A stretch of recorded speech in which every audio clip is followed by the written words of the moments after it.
வணக்கம். இன்றைக்கி நம்ம பார்க்க போகிற சமையல் என்னென்னு பார்த்தீங்கன்னா, ஒரு சிம்பிளான தக்காளி பூண்டு தொக்கு எப்படி செய்யலாங்கிறத பார்க்கலாம். ரொம்ப ஈஸியாக செஞ்சிடலாம். இது இட்லி, தோசை, சப்பாத்தி எல்லாத்துக்குமே அருமையாக இருக்கும். இது நல்லா 1 மாதத்துக்கு நம்ம ஃப்ரிட்ஜில் ஸ்டோர் பண்ணி வச்சுக்கலாம். நல்லாயிருக்கும். சாதத்தில் போட்டு பரட்டி சாப்பிட்றதுக்கும் இந்த தொக்கு நல்லாயிருக்கும். லஞ்ச் பாக்ஸுக்கு இந்த மாதிரி தொக்கு செஞ்சு கொடுத்திங்கன்னா அருமையாக இருக்கும். வாங்க இந்த அருமையான தக்காளி பூண்டு தொக்கு எப்படி செய்யலாங்கிறத பார்க்கலாம். இப்போ ஒரு பேன் எடுத்துக்கலாம். இதில் தேவையான அளவுக்கு எண்ணெய் விட்டுக்கலாம். இது தொக்குங்கிறதுனால எண்ணெய் கொஞ்சம் கூட இருந்தால் தான் நல்லாயிருக்கும். இப்போ எண்ணெய் நல்லா சூடாகிடுச்சு. 1 டீஸ்பூன் போல் கடுகு உளுந்து சேர்த்துக்கலாம். அது கூடவே கடலைப்பருப்பு நல்லா ஒரு 2 டேபிள் ஸ்பூன் அளவுக்கு சேர்த்துக்கலாம். இது கூடவே கருவேப்பிலையில் சேர்த்துக்கலாம்.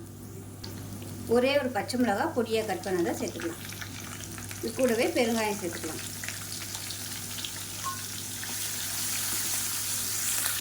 இப்போ அதில் மீடியம் சைஸாக 2 பெரிய வெங்காயம் இந்த அளவுக்கு நல்லா பொடியாக கட் பண்ணிக்கோங்க. நான் சாப்பரில் போட்டிருக்கேன்.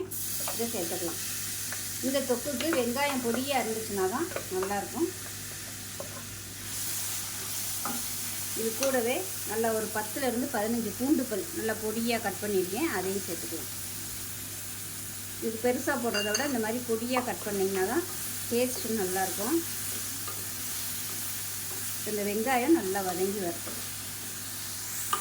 வெங்காயம் வதங்குறதுக்கு உப்பு சேர்த்துக்கலாம். அப்போ தான் சீக்கிரம் வதங்கும். ஸோ அந்த வெங்காயத்தில் உள்ள தண்ணி வெளியே நல்லா கொஞ்சம் வதங்கி வரணும். இப்போ பாருங்கள், வெங்காயம் நல்லா வதங்கிருச்சு. நம்ம போட்ட அளவை விட பாதியாக வந்துருச்சு. இந்த ஸ்டேஜில் மிளகாத்தூள் சேர்த்துக்கலாம். அதாவது காஷ்மீரி மிளகாத்தூள் 1 டேபிள் ஸ்பூன், குழம்புத்தூள் 1 டேபிள் ஸ்பூன் எடுத்திருக்கேன். அதே மாதிரி மிளகாத்தூள், தனி மிளகாத்தூள் 1 டேபிள் ஸ்பூன், கொஞ்சமாக மஞ்சத்தூள் சேர்த்துருக்கேன். இப்போ அதை சேர்த்துக்கலாம். சேர்த்துட்டு நல்லா எண்ணெயில் பரட்டி விட்டுக்கலாம். டக்குன்னு பச்சை வாசனை போயிடும். காஷ்மீரி மிளகாத்தூள் கலருக்காக மட்டும்தான். இப்போ எண்ணெயில் நல்லா பரட்டி விட்டாச்சு. மீடியம் சைஸாக ஒரு 4 தக்காளி மிக்சியில் அடித்து வச்சுருக்கேன். இதை சேர்த்துக்கலாம்.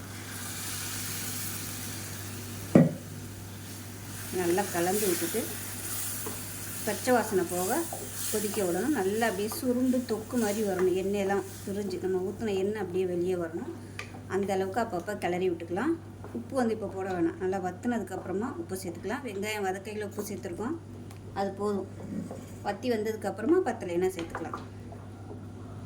தண்ணி ஊற்ற வேணாம். தண்ணி ஊற்றாமல் தொக்கா செஞ்சிங்கன்னா 1 மாதத்துக்கும் ஸ்டோர் பண்ணி வச்சுக்கலாம். பாட்டிலில் போட்டு வச்சோம்னா நல்லாயிருக்கும். இட்லி, தோசை தொட்டுக்கலாம். பசங்களுக்கு சாதத்தில் போட்டு பரட்டி கொடுத்து விட்றதுக்கு சூப்பராக இருக்கும்.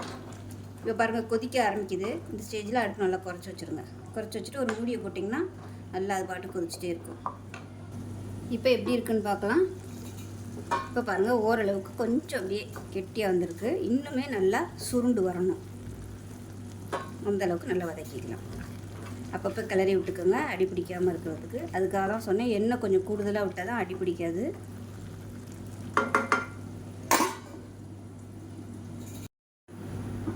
இப்போ எப்படி இருக்குன்னு பார்க்கலாம்.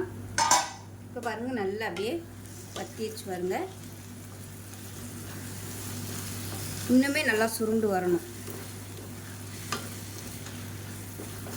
இது கொஞ்சம் டைம் ஆகும்.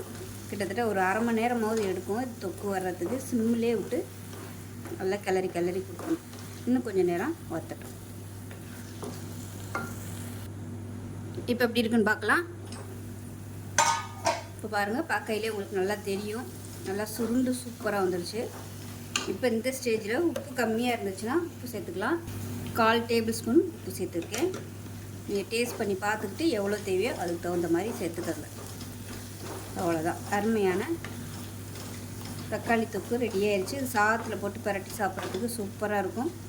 இட்லி, தோசை, சப்பாத்திக்கெலாம் கூட தொட்டு சாப்பிட்லாம். சப்பாத்திக்கு தொட்டு சாப்பிட்றதா இருந்தால் லைட்டாக நீங்கள் வெல்லம் சேர்த்துக்கலாம். அதில் அதுவும் நல்லாயிருக்கும். வெல்லம் டேஸ்ட்டு பிடிக்கும்னா நீங்கள் சேர்த்துக்கலாம். அவ்வளோதான். லாஸ்ட்டாக ஒரு கைப்பிடி அளவுக்கு கொத்தமல்லியில் நல்லா நிறைய சேர்த்திங்கன்னா நல்லா வாசனையாக சூப்பராக இருக்கும். அமர்த்த போகிறதுக்கு முன்னாடி கொத்தமல்லியில் சேர்த்து நல்லா கிளறி விட்டிங்கன்னா நல்லாயிருக்கும் வாசனையாக. இப்போ அதை அமர்த்திடலாம். அருமையாக ரெடி ஆகிடுச்சு. ஸோ இதே மாதிரியே செஞ்சு பாருங்கள். செஞ்சு பார்த்துட்டு எப்படி வந்துச்சுங்கிறத சொல்லுங்கள். வீடியோ பிடிச்சிச்சுன்னா லைக் பண்ணுங்கள், கமெண்ட் பண்ணுங்கள். சேனலை சப்ஸ்கிரைப் பண்ணுங்கள், பக்கத்தில் பெல் பட்டனையும் ப்ரெஸ் பண்ணுங்கள். நன்றி.